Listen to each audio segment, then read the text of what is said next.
Good afternoon. Time to get started. As you can see, I prepared a little bit of a presentation. This is a very short presentation.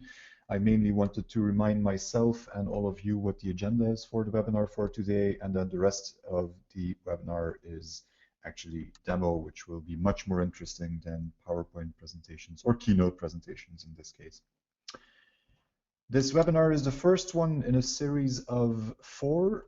We felt that there was one subject that we hadn't talked enough about during webinars and so on, because it's typically a little bit more technical than the basic features of pdfToolbox and pdfAPilot that we tend to talk about. And that subject is automation. Everything that has to do with the various features in pdfToolbox that allow you to automate the solution in larger workflows. So I'm doing 4 webinars every Wednesday of February, basically. This first one will be about pdfToolbox server specifically, so everything that has to do with hot folder automation and everything around that. Next week, there is a webinar scheduled around the CLI, the command line interface of pdfToolbox. The week after that, if I'm not mistaken, is imposition, the imposition engine, and how you can configure that and control that.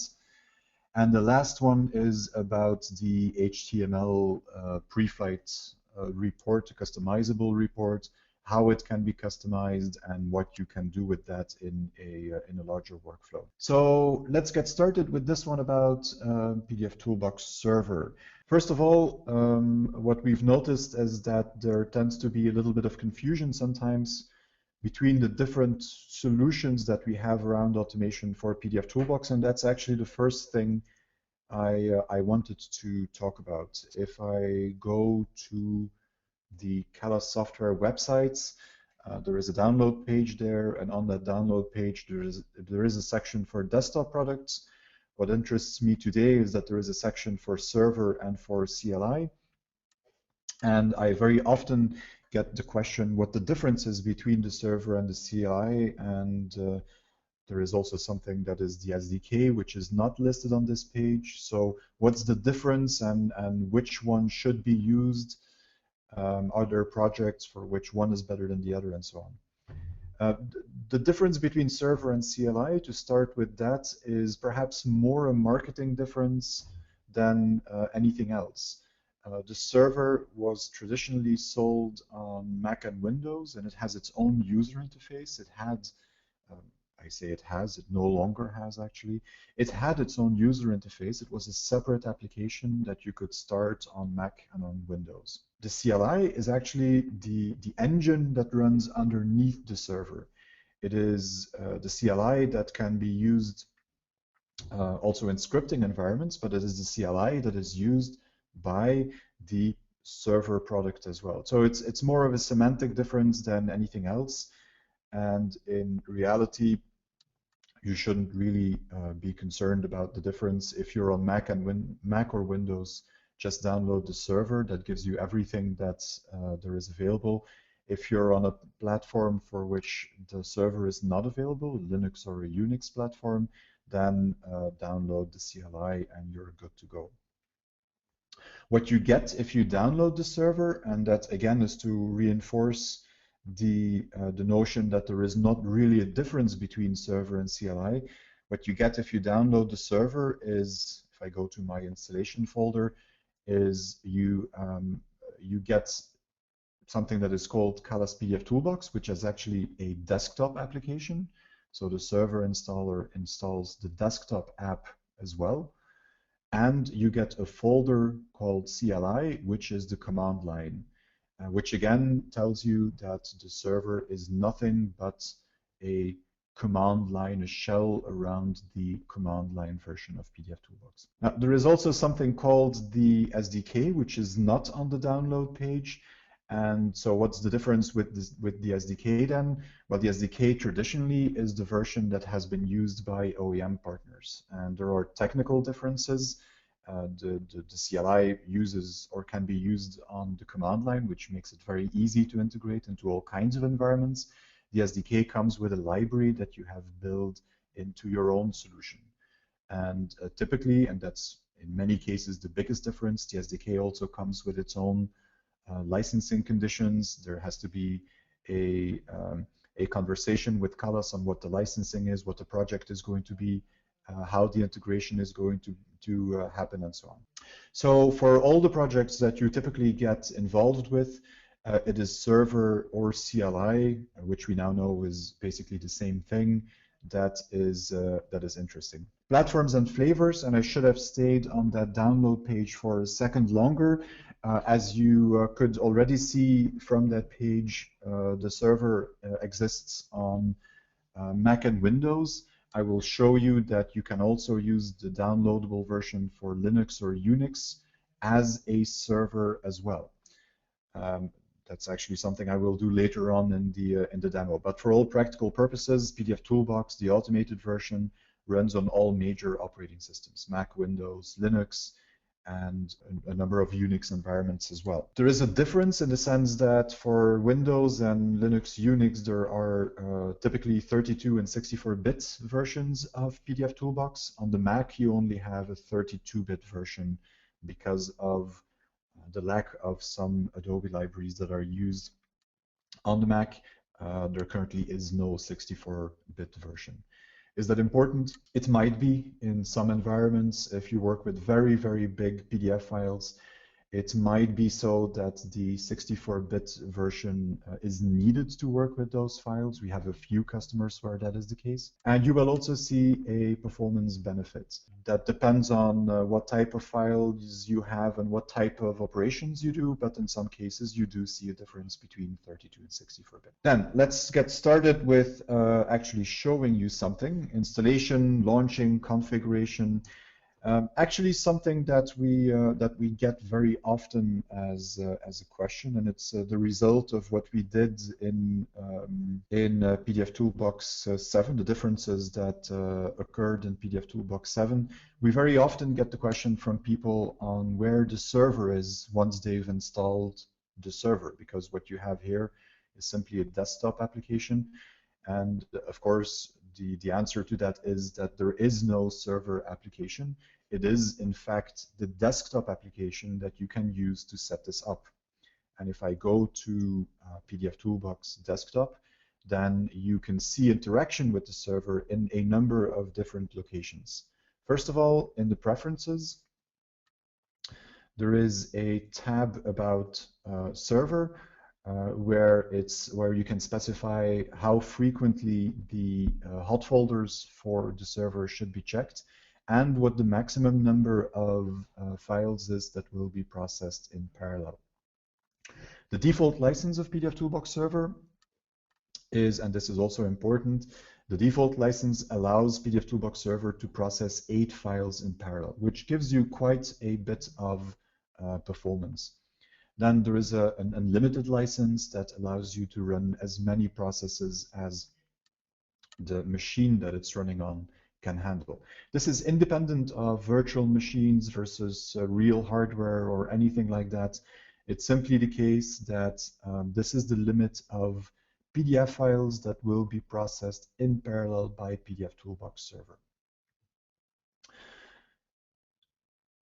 The fact that I say files that are processed in parallel is also important. A single PDF file will never be handled by multiple processes. So yes, there is parallelization going on in pdfToolbox server where multiple files can be handled simultaneously. But if you have a very large PDF file and you want to process that, then that will only be done by one process. It's not the case that that file can be split up in pieces that are then worked upon with several processes. That is not supported. It would also be very, very difficult and error prone to implement something like that for PDF files. Right, so independent of what kind of operations you do, every process will open up one PDF file and work on that.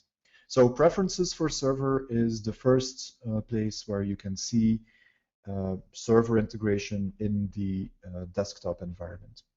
Then if I go to help and I go to about pdfToolbox, you can see that the desktop displays both the version number and licensing information for the desktop version, the desktop itself, and it also shows the licensing information for the server. And again, the reason is that pdfToolbox Desktop is the user interface for the server as well. So it shows that licensing information as well. And also important and a very frequent question is if I go to activation or trial version, that is the same. I can request a trial, for example, and when I do so, I have to provide my details, and then I get to choose which of these products I want a trial for. And that can be the desktop, which is logical, but it can also be one of the server licenses. Once you get an activation email back from the Calas activation server, you can again go in the desktop to activation, and I can say enter license file. If I drop a license file for pdfToolbox server on this dialog, it is the server that will be activated in the background. So this whole process is very transparent.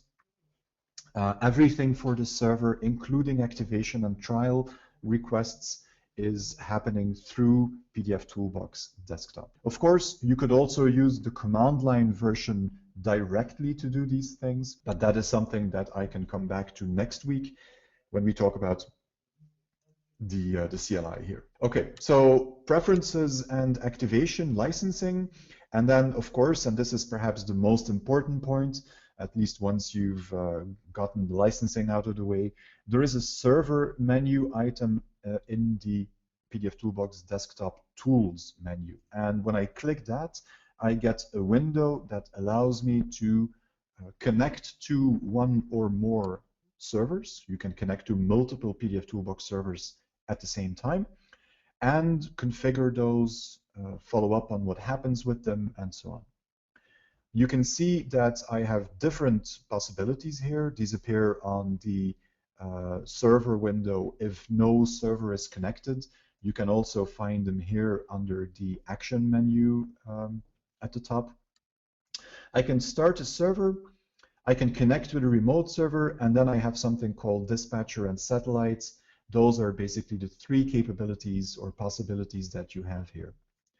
It's very logical. Start a server will start a local server on my own machine, which means that I want to process files on this machine. Connect with remote server will allow me to connect to a server running on a different machine, and I will show that in just a second. And then you have dispatcher and satellites, which are part of the load balancing that is built into pdfToolbox, and I will come back to that at the end of this webinar. Now, instead of simply starting a server on this machine, what I want to show you is how this would work in a typical multi-machine setup, because that will make more sense. I will try to keep this very organized, but it will mean that I will switch between different operating systems. And what I've done here is I happen to have Parallels. This is a Windows web server 2008 that is running here. And what I have done already is install pdfToolbox on this machine. Again, and obviously I don't have the latest version installed, but if you look at this, it's the desktop that I have launched, pdfToolbox Desktop. You can see that in this case it is licensed. It doesn't have to be. For the things that I'm now going to do, so for starting a server or configuring a server, pdfToolbox Desktop does not have to be licensed. I can do all these things even with a version that is expired. Of course, I won't be able to create new profiles or try these profiles on PDF files or modify PDF files. All of those things will not work if my copy is not licensed. But as far as it comes to configuring the server, then this is perfectly fine. That will always work. So I'm going to bring up the same window, server, and I'm assuming that this is my server machine. It's a nice Windows 2008 server, and I'm going to start a local server. I could protect my server with an access code. I'm not going to do this in this case. An access code it's not exactly a password. It's nowhere near as secure as a password, but it is something where I can say, I don't want everyone to be able to configure this server. Let me put an access code in there, and if you want to then connect to that server, you will need that access code in order to be able to do so. The reason I'm saying it's not exactly like a password is because these access codes are distributed over the network without any kind of protection. So someone who is a little bit technically savvy would be able to simply listen to the network packets and intercept what your access code is.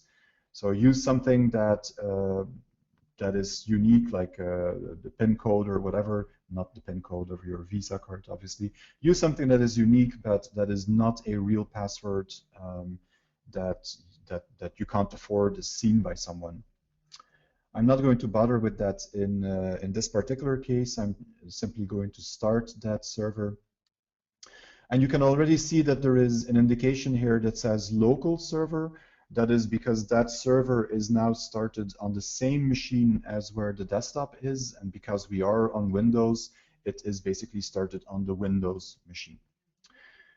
This line will remain, and at the right-hand side, I have a little menu that allows me to manage the server instance by itself. You can see that there is also a second line that appears here with a hot folder setup, basically. Now, what I want to show you is that while it's nice to be able to do this on the same machine, that you might not have to do so because you can also do it from a different machine. So let me hide this Windows system, and we'll go back to our Calas PDF Toolbox. And instead of starting a local server, I am going to connect with a remote server. If I do that, I have a little menu here with recently used servers, and if I'm not mistaken, then this one is the actual Windows machine. And if I connect with that, you can see that I get the same information. In this case, it lists the fact that it's a remote server, and it gives me the network name or the IP address and the port that is used to connect. And it shows me the different hot folder setups that are installed on that server. Now, there is one, it's not running in this particular case, but I can, from my Mac, I can go to Edit and see what the folders are that are defined on the Windows server. I can see the name, I can see the profile. Notice that the profile says verify compliance with PDFX1A. It simply selects that profile in the list of profiles, that this list of profiles are the profiles that I have locally on the Mac. And the fact that it simply selects that profile in my list means that this server is configured with the same profile as the one I have on my machine. Not just the same name. There's a checksum going on here. This is the exact same profile as the one that is available on or installed on the Windows machine. The folders that you see here are the folders as they are defined on the Windows server. You can see that C:// and so on. So these are the way the Windows machine would communicate or would access those folders. I simply have that defined, but I can also see all of the details of what happens for success and others. So I can see the whole setup, and if I'm ready, I can connect to that server and start the job. If I now go back to my Windows setup, you'll see that the job is also shown here as started. You can see that because of these faint lined background that happens here, and the fact that the start icon has now changed into a pause icon to stop it again. A question that was asked in the meantime, how can I find the network number of remote server? Well, basically, in this case, what I did is simply enter the IP address of the remote server, and because I used to work with DOS, I still use a command line command for that. And in this case, the server is this is the IP address that I should use. So that's the IP address that is used for this Windows server, and that's the IP address that I entered in on my Mac to connect to this server. The port is a default one. By default, pdfToolbox server works on port 1202, if I'm not mistaken, but that again is something that you can customize. So if it's important to have a specific port that is used, then you can certainly configure that differently and start pdfToolbox server with a different port number. Of course, if I then want to access it from my Mac, I'll have to also configure the correct port in here. Now, this is nice from a Windows environment, so this will allow me to set up a server on a Windows machine and then connect to it from my Mac and control the different folders that I have on my Mac. What I also want to show, and it will involve issuing one command line command because it's on Linux, but what I also want to show, because a lot of people are not really sure about that, is that if I install pdfToolbox on a Linux or on a Unix machine, I can still run it in such a way that it will look at hot folders. And that is often a very nice thing to do. So let me hide my Mac desktop again. And what I will do is go back to Parallels. But this time I will go to here. If I would remember what my password was, that would be good. There we go. So I have a Linux, a Ubuntu Linux system that I also prepared. Of course, there is no server or desktop on Linux, so I cannot start my server, my pdfToolbox server, with any kind of user interface. I will have to do that from a command line. And how do I do that? Well, if you want to know more about the command line, come back to the webinar next week that will feature command line all the way through. But in this case, I'll make it easy. I've already prepared what I need to do. I simply need to start the pdfToolbox command line application, and I need to issue the command server.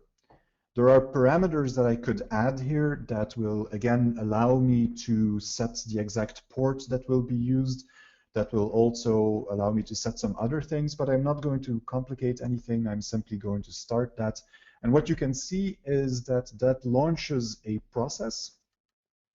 It gives me the exact name of the server that I'm running and the version number, and it says running. And it also shows me a tally of the amount of jobs that are processed and threads that are running and so on. And I'm simply going to leave it at that. I started the server on my Linux machine. Let me hide that again, and we'll go back to my pdfToolbox desktop on the Mac. As I said, I can connect to multiple servers at the same time. And to prove that, I will go to connect with remote server. And of course, 5 was the Windows machine. We already know that. So I'm not going to use that one.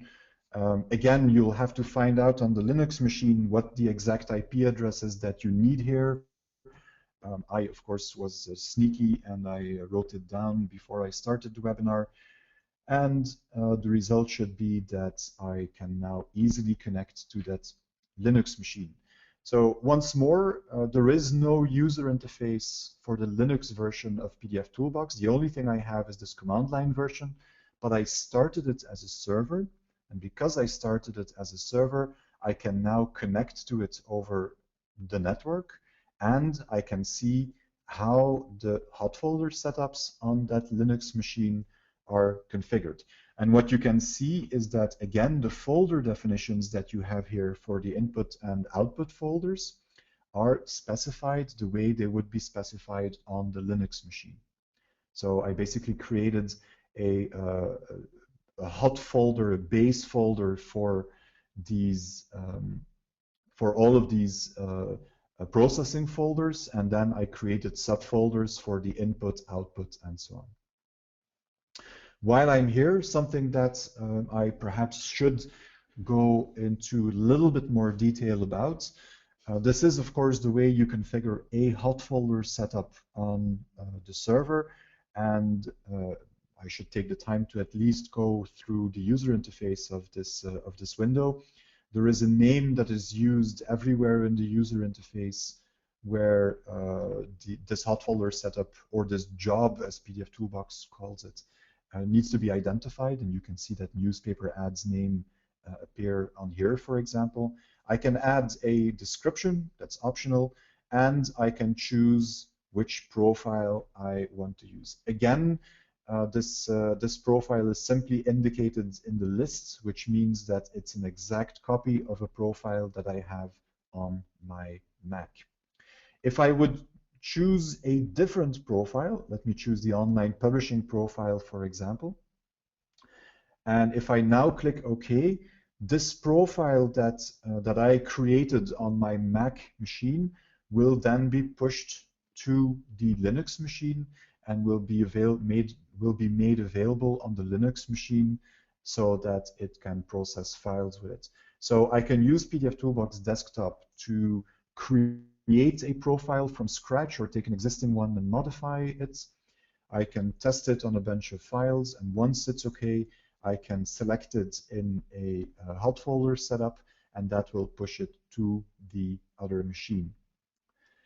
If on the Linux machine I would have a profile that I don't have on my Mac, or that has been modified on my Mac, then there will be an indication in front of the name of the profile. You will see remote, indicating that this is a profile that only exists on the remote machine and of which I don't have an exact copy on my machine.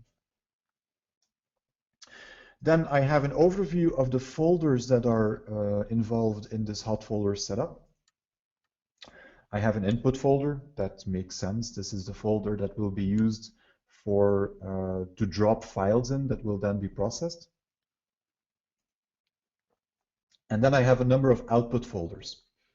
And it's pretty obvious, if everything is okay with the file that is processed, there are no errors, warnings, or information, then it will be dropped, that file will be dropped in the onSuccess output folder, and I can set where that is.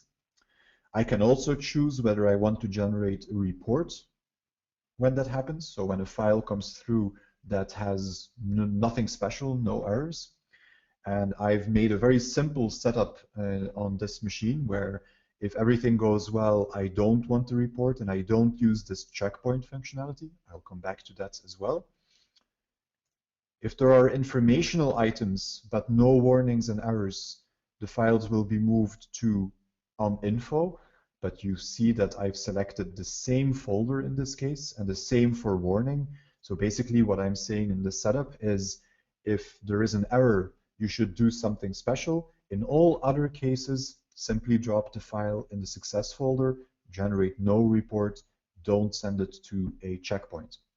So it's either a file is good or file is bad setup, which is probably the simplest way you can set up these hot folders. If there is an error, then I'm selecting here to generate a report. This is the new report that became available with pdfToolbox 7. So the HTML-based report that is converted to a PDF file that can totally be customized, but you can see that all other forms of reports are also available here. And then I specify use checkpoint, and that is an important one. I'll show you how that looks on the Mac side, but basically this means that instead of dropping the file immediately into the error folder, it will be held. pdfToolbox server will hold on to it, and it will allow a pdfToolbox desktop to connect to the server, see the files that are waiting in those checkpoints, and deal with them. And pdfToolbox desktop will be able to decide whether that is indeed a broken file or not. It will even be able to correct problems in that file and then send it back to the server. So the checkpoint is a way to allow manual intervention, if you want, in an automated workflow. For now, just remember that I selected the checkpoint here for the error condition, so if something goes wrong. You have a checkbox here at the bottom that says keep original.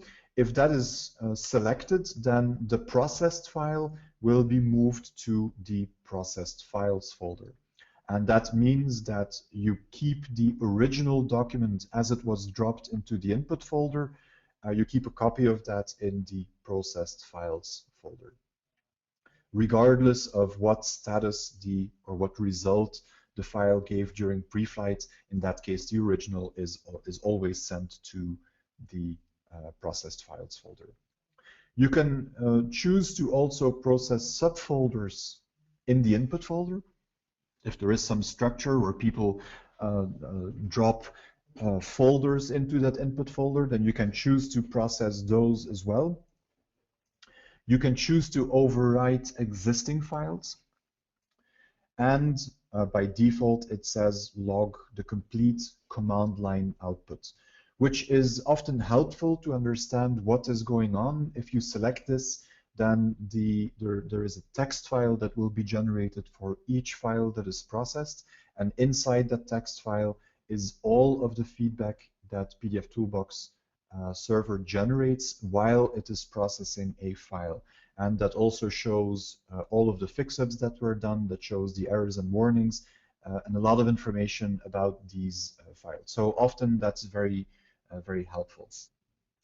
Now, the last thing in here is additional CLI parameters. What you'll see next week if you attend the command line webinar is that the command line version allows you very fine-grained control over what happens with additional parameters that you can use during a command line call. And some of these are actually very helpful to also be able to specify here. I'll give a very simple example. What you'll get if you process the file here is an English report. Let's say that you want to generate a French report. Well, in that case, you can use a very simple parameter here to specify the report language as French. But there are many more capabilities for this additional command line parameters field that mean that it is at least useful to understand which kinds of things you can accomplish with the command line, because often you can also use them in pdfToolbox server. Okay, so that's the basic setup of this this hot folder or this job. And what I'll do now is I'll start that one. So that means that we kickstart the folder on the Linux machine into action now. And what I'll do is go back to here. And of course, that means re-entering my password. I have the input folder prepared here. This is the input folder of that job that I have on the Linux machine. So what I could now do is simply select a bunch of files here and move those into the input folder. And there should be two things that that we see happening. You can already see some activity here. You can see that the number of jobs goes to 1 in the terminal window. You will not see parallel processing because this Ubuntu virtual machine has only one processor assigned to it. If I go back to my desktop, and I hope I was quick enough, They might not be. What you'll also see, but that's something that you can experiment with yourself then, what you'll also see is that while pdfToolbox server is processing files, you'll see little PDF icons appear for each file that is processed. So this window can already give you some indication of what happens on these machines, but I can also, and I'm looking in the wrong spot, I can also go to the configuration icon for the server and then say show process lists, and that will also give me an overview of what files were processed and some statistics. So how long did it take to process these? How many fix-ups were executed? In this case, how many warnings were executed? This one is totally fine, some fix-ups, but nothing else. So you can get an overview of what happened with those files. So again, everything happens in pdfToolbox desktop. You have this menu item tools server that brings up the server window, and there you can start a local server or connect to a remote server. And as you can see, I can do that for multiple servers. And then that allows you to configure, start and stop these remote servers.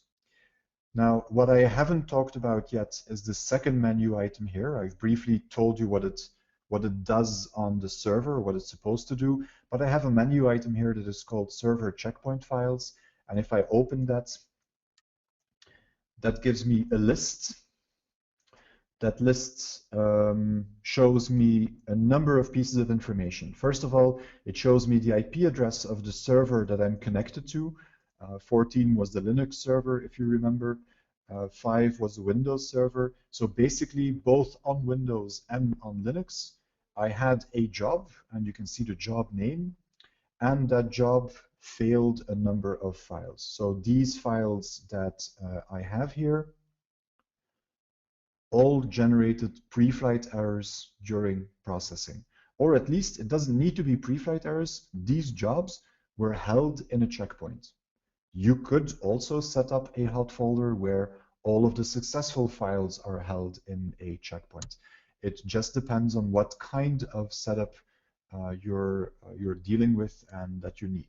But the most typical situation would be that these are files with problems. So what I can do now is go to one of these files and double click. And remember that we're still on the Mac desktop, and this is a file that was processed. If we look here, this file was processed on the Linux machine.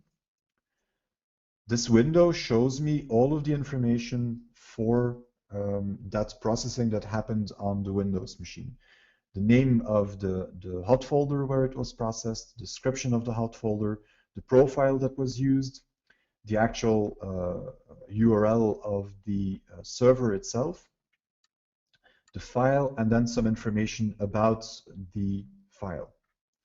And what I can do now is look at some more details, not just the statistical dry information, but I can actually get a preview of what that document looks like.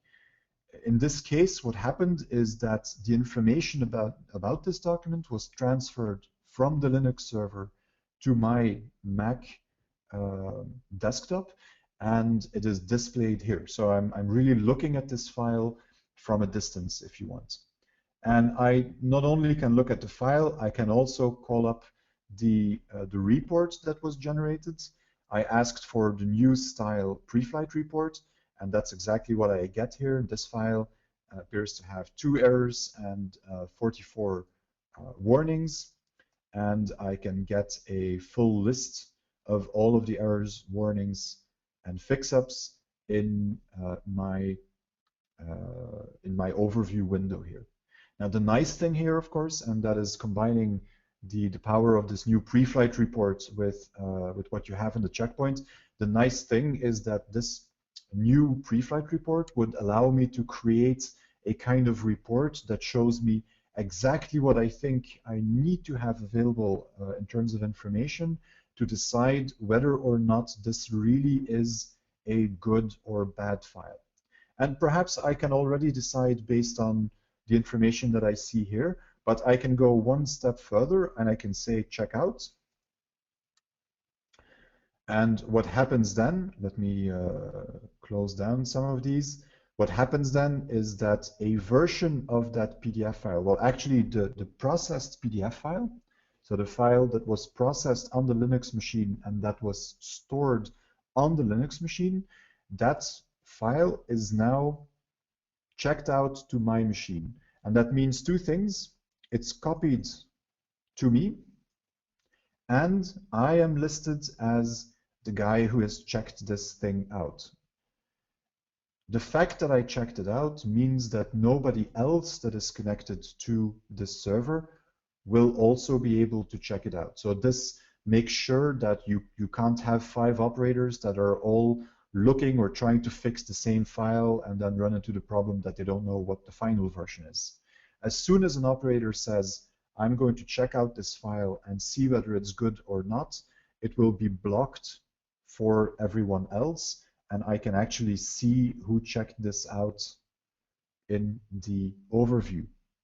There is even a way to overcome the problem that the file could be checked out by an operator who's no longer there. Let's say that someone is almost at the end of his shift, checks out the document, leaves it open, doesn't check it in again, and then goes home. Well, then I can simply go to abort checkout, and that will free up that file again to anyone else connected to pdfToolbox server. Now, why would I check that file out? Well, one of the possible reasons I could do that is because I could now use all of the ways I have here in pdfToolbox to look at the file. I could examine it in more detail, or I could even go to the switchboard or to the profiles window and fix this file in whatever way I feel it needs to be fixed. And once I'm done, again, I return to this window, and in that window, not only do I have this abort checkout that I already talked about, I also have a check-in button, and that check-in button allows me to check in that file with a specific status. What that means is pdfToolbox server told me that this file has errors.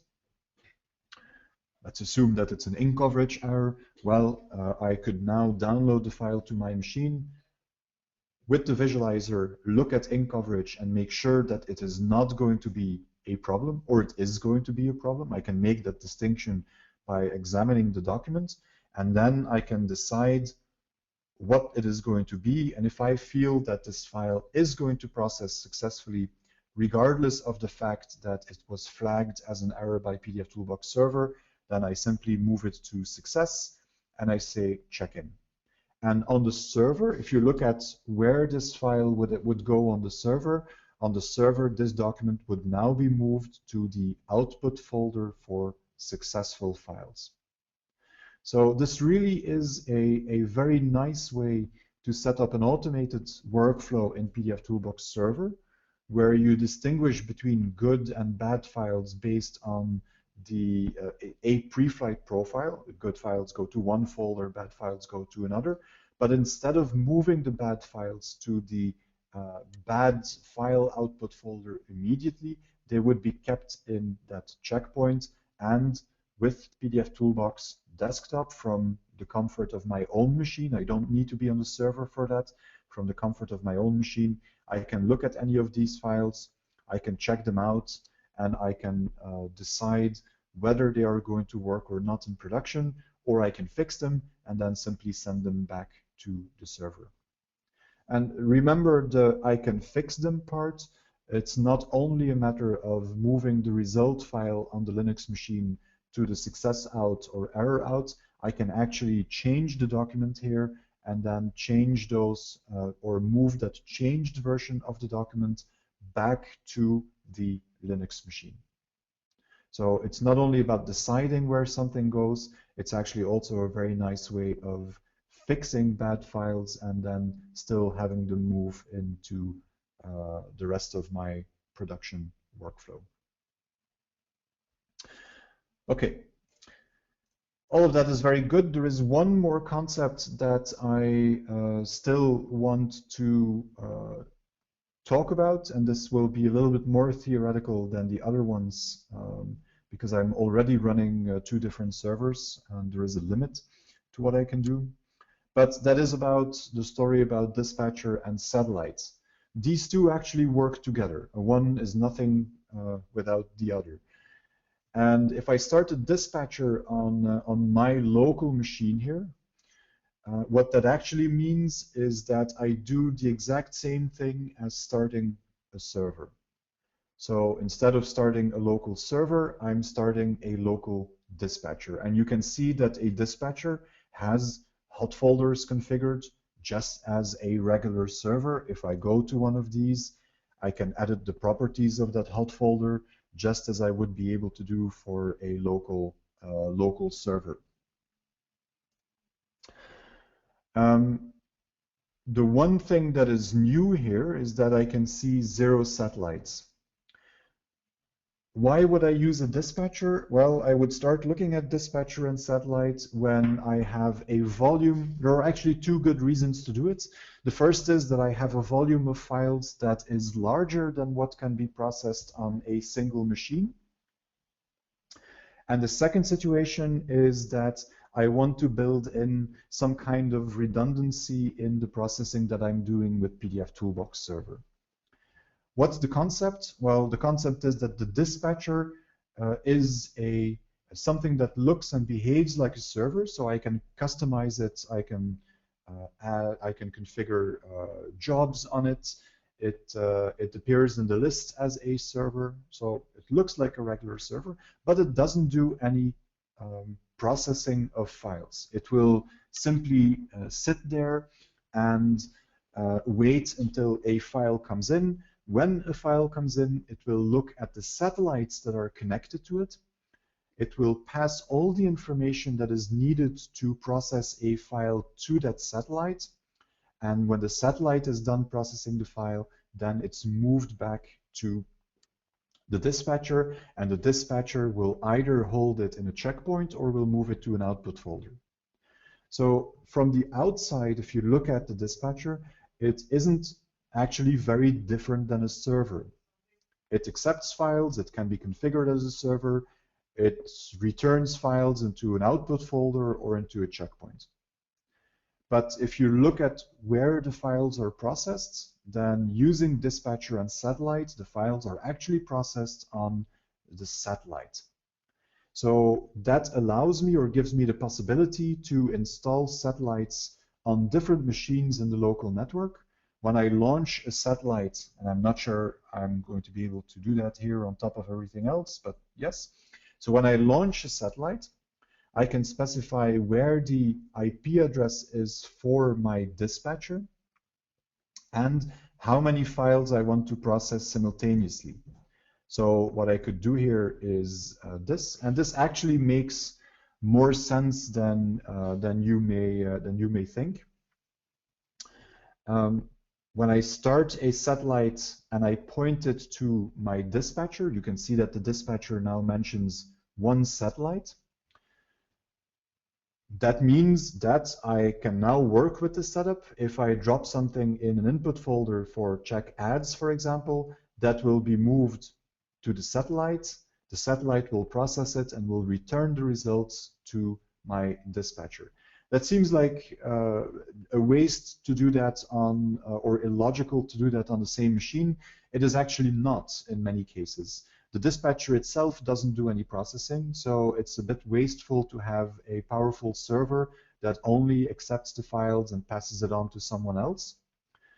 You might want to install a satellite on the same machine as the dispatcher and then another satellite on a different machine, for example. That would give you 2 machines that are processing files for that particular setup. The nice thing is that this will also work with the command line. So if next week we talk about all of the different things that you can do with the command line, then you can actually send a command line instruction to the dispatcher and have the actual processing done on different machines. That's a very nice possibility. The other thing that is very nice is that if I integrate pdfToolbox server in some other application, let's say FileTrain from Laidback Solutions or Switch from InFocus, then this same dispatcher and satellite mechanism can still be used. For InFocus, for example, that means that I could have a configurator in a flow in Switch, and that configurator would basically give the work to the dispatcher, and behind the scenes, the dispatcher would distribute the work to the satellite that is free at that moment in time, and then the result comes back to the dispatcher, and Switch never knows that this kind of setup is going on. So it can be set up in a very, very transparent way. The other thing that is nice about this is because the dispatcher is so similar to the server, you can actually, without any problem, start by installing a local server. And as long as the volume of files is small enough that you can handle everything on one machine, you're absolutely fine.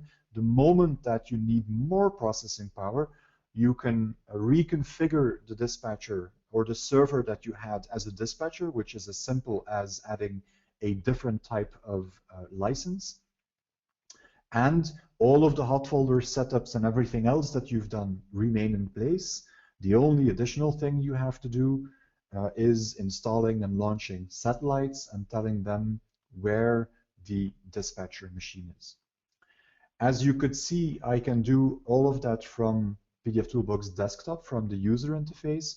But of course, if we think about the Linux environment again, both a dispatcher and a satellite can also be launched on Linux. There is a command line instruction to launch a dispatcher or to launch a satellite that will work just as well on Linux as it does on the other operating systems. Okay. So what we've talked about, and if you have any questions, now would be a very good time to answer them into the GoToWebinar window, because I think I've talked about everything I wanted to talk about today. What we've covered is let me go back to my own presentation to make sure. What we've covered is the difference between server, CLI, and SDK, where we basically said that server and CLI is the same animal. And that typically is what is used. Something I haven't said perhaps, but that is still the case. 99% of the projects that we see with automated versions of pdfToolbox actually are a version of server or CLI. In many projects, even if you have the need to integrate pdfToolbox into a bigger solution, in many cases, the CLI is simply an easier product to integrate than the SDK. So we've covered that a bit. We've talked about operating systems and versions, 32-bit, 64-bit versions of the pdfToolbox. We talked about installation, launching, and configuration, and the main thing to remember there is that there is no user interface for pdfToolbox server. So if you install it and you don't find the user interface, then you're actually doing the right thing. That's exactly what is supposed to be happening.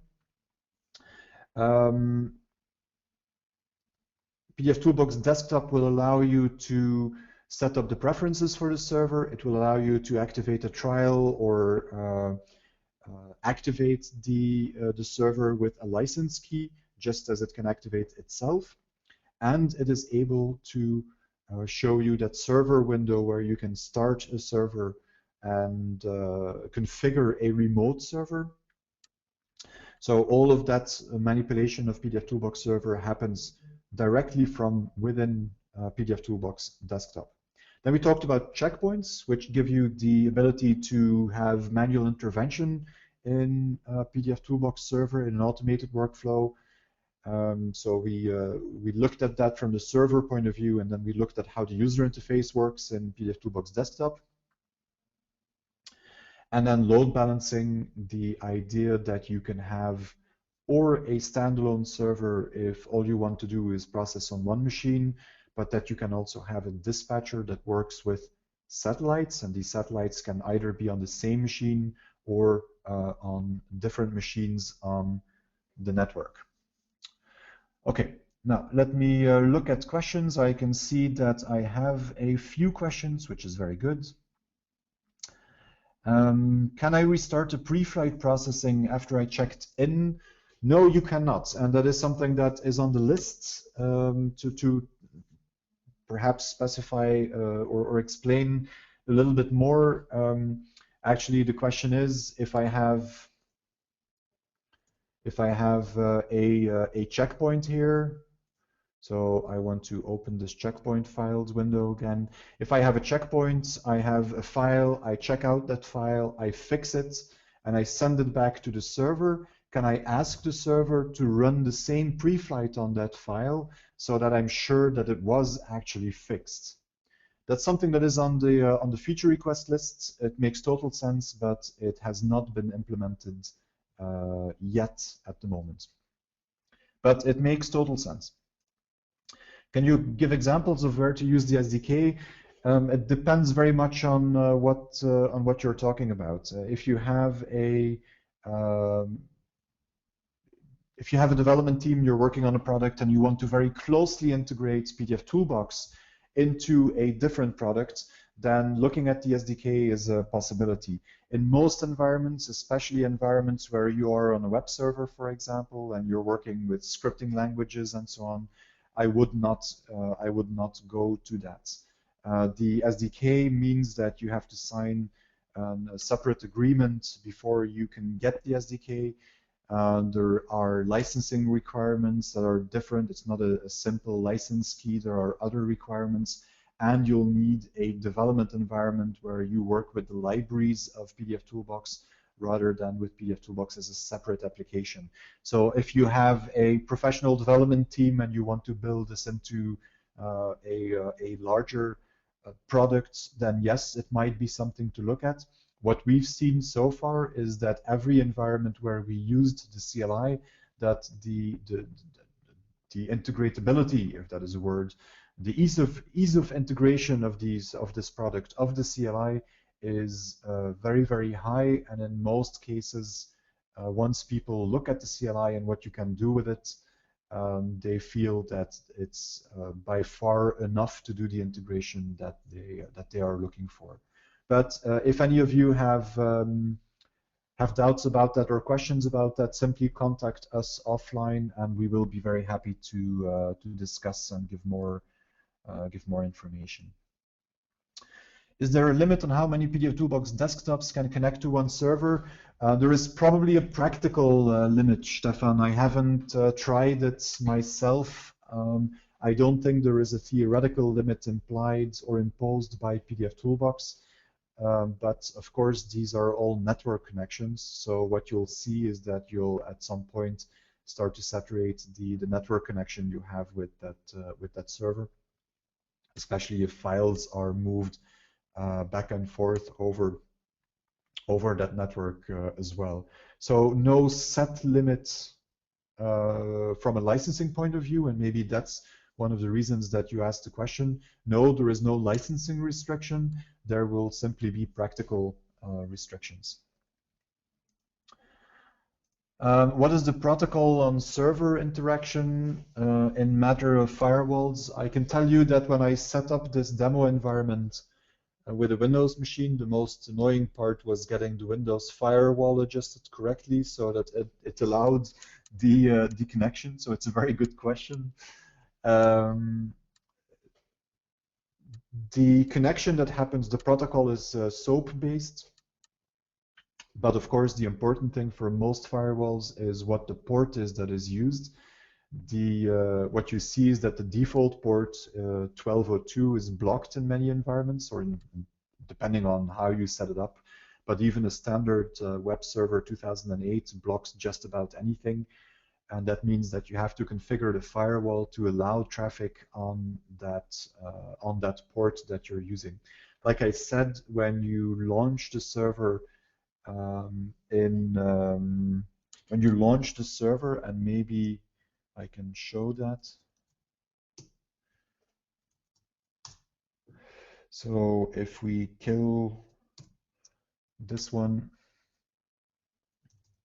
I know this is not about the CLI, but bear with me for a second. So if you look at the parameters that you can use to launch a server, and this will work on all platforms, by the way, not just on Linux, then one of the things that you can specify here is this port.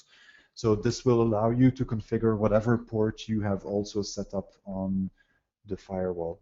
But it's basically there is a need to be able to communicate on that particular port. So it shouldn't be too complicated, but yes, you're right. Having a firewall and configuring it correctly to allow connections through the firewall is definitely something to take into account when setting this up. Okay, I think that brings me to the end of the questions. I think I've answered them all, but if you have any remaining questions, just as always, simply send us an email. You can reach us for anything that is commercial on sales@4ps.com or info@4ps.com or at calasoftware.com. Or you can send technical questions typically to the support email addresses. Again, support@4ps.com or support@calasoftware.com. All work and all end up in our support tracking system. That's it for today. Next week, as I said in the beginning, next week same time on Wednesday.